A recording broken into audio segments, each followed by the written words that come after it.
وہ دو آیتیں آپ علیہ السلام کی لکھوائی ہوئی نہیں مل رہی تھی کہ وہ کس بندے کے پاس ہے، وہ ایک بندے کے پاس ملی، سیدنا خزیمہ بن ثابت انصاری کے پاس، دوسرے کے پاس نہیں مل رہی تھی۔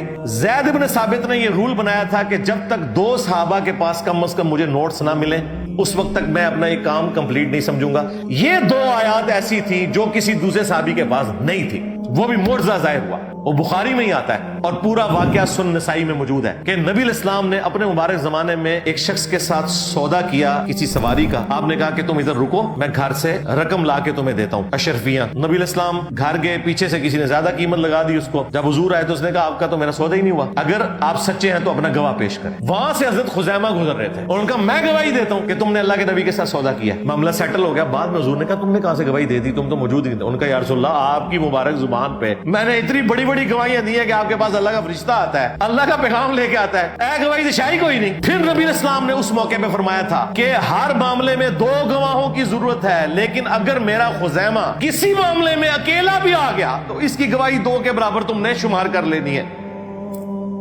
صدق رسول اللہ صلی اللہ علیہ وسلم۔ حضرت ابوبکر کے دور میں وہ قرآن کی 2 آیات ملی صرف اس بندے کے پاس اور ان کی گواہی کو 2 کے برابر شمار کیا۔ حضور کی وفات کے بعد آپ کا معجزہ ظاہر ہوا۔